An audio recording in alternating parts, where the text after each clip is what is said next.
It's best time of the year. I'm having a draft on Saturday, fantasy draft. Yeah? Yeah. Yeah, but I gotta work. Who are you going to take? I have the 5th pick, so. Okay. I'm debating either DeAndre Hopkins or Michael Thomas. Probably one of those two. Okay. I would go with like Kyler Murray. Yeah. Nah, I think it's too early for that.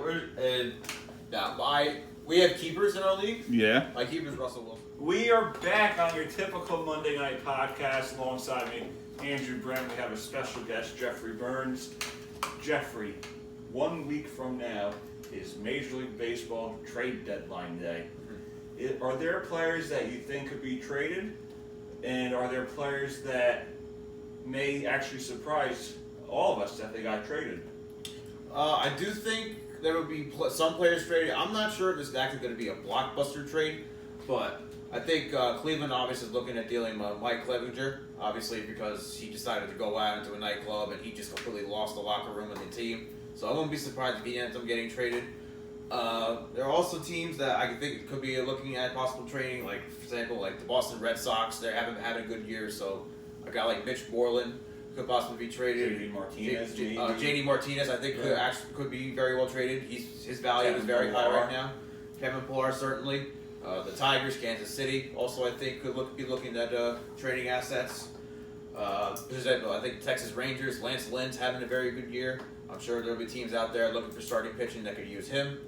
I won't be surprised if there's teams like the Seattle Mariners. I mean, they're trading everybody every year, so I won't be surprised if they go out and be sellers at this deadline. But it's also, you got to look also at the financial aspects too. Going into 2021, it's going to be an interesting year because obviously the economy is right now on some kind of a downturn. Teams aren't exactly going to know what their financial situations are going to be next year, so a lot of teams could decide by the deadline if they should truly sell, if they truly should buy and take up some of these big contracts. So it's going to be interesting to see. Yeah. So what are the chances that Whit Merrifield actually gets traded? He's been talked about every trade deadline. He has. He's had a very good season. He's batting, I believe, .312 right now. So he's actually been one of the bright spots for the Royals. And I think there could be teams looking at him to possibly trade for him. It will be interesting for sure. So I definitely will look out for him. Pressure's on. Like they're going to be it's a win now team. They're going to be in championship mode. Like their window is now open with those two coming back. And especially there've been rumors going around that the Nets are possibly involved in maybe a trade for Zach LaVine or Bradley Beal. So they could be looking to add more players. So yeah, obviously I think it's going to be a much different atmosphere in Brooklyn with those two coming back, and I think the pressure is certainly going to be on. Yeah, and I could see a championship eventually happening in the next 2 years because I have those two guys. Well, I think that's the window. I think these next 2 to 3 years, they have to at least make a finals appearance in order for these two contracts to work. Otherwise, I think it's a complete utter failure on the Nets organization. And everyone was talking with those trades they made and giving their draft picks away. But when you look at it now, they could have a really good team. They could have a very good team. It's like Boston had the first overall pick, and they traded it to the 76ers, and the 76ers used that pick on Markelle Fultz. Who? Exactly. He's on the Orlando Magic right now. He was a bust in Philadelphia. And with that eventual pick that Boston got back, they used it on Jason Tatum.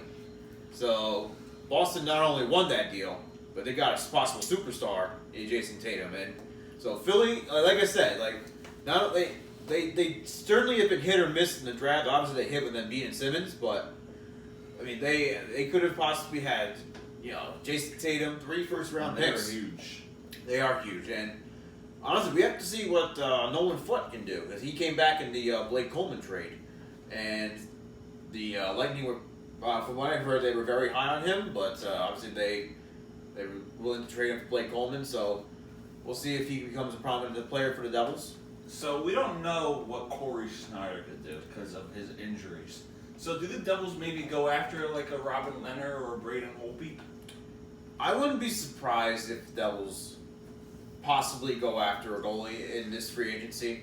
I mean, because like you said, yeah, Corey Schneider certainly, his injury history is honestly kind of gotten out of control because he's missed a lot of time over the last few years. Yeah, I mean, he was benched for Keith Kincaid when Keith Kincaid got hot and he led the Devils to the playoffs. And it just seems like when Schneider came back, he just doesn't look right. I mean, I don't know if it's like, obviously he's getting older, the injury's taking a toll on him, but certainly I think Braden Holtby can certainly be a good option for the Devils as a backup, be a veteran presence for Mackenzie Blackwood, but I wouldn't be surprised if the Devils like jump into the goalie market, look for a goalie. There has to be like a certain age. Like I think 5 and up would be a better age to have kids wear masks, or 10 and up. I think because these kids, they don't really understand what politics, economics, and corruption is all about. They don't really understand all that, and they don't understand what disease is about. So I think they should I think some of these policies for mask usage and just for the whole virus should be changed, because this can't go on. And like a 2-year-old, like I said, has no clue what's going on. They don't understand the whole thing. They tend to play with their faces. So they like. Your final thoughts on today's show? Well, first off, thank you for inviting me on. It was a pleasure to be here with you today. Andrew, it was a pleasure to be with you as well. Thank you. I thought we had good candid conversations regarding COVID, regarding the sports like from the NBA, NHL, NFL, and with regards to COVID, obviously I know we're all going through tough times right now. I mean, it's unless you're too young to remember anything. You could say that, but I mean, because right now.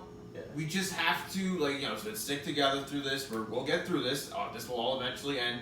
But right now, we just have to focus on keeping each other safe, keeping each other healthy, and when this is all over, we can all hopefully throw a massive party. Thank our nurses, thank our doctors, and just one day we'll all get back to normal, go about our normal lives. So let's just stick together, get through this, and we'll come out of this at the very end. Thanks again for listening to the Doug Sharago Show. Alongside me, we have Andrew Brem and Jeffrey Byrnes. Jeffrey, thanks for coming on. Thanks for having me. Appreciate it. Thank you. See you guys next week.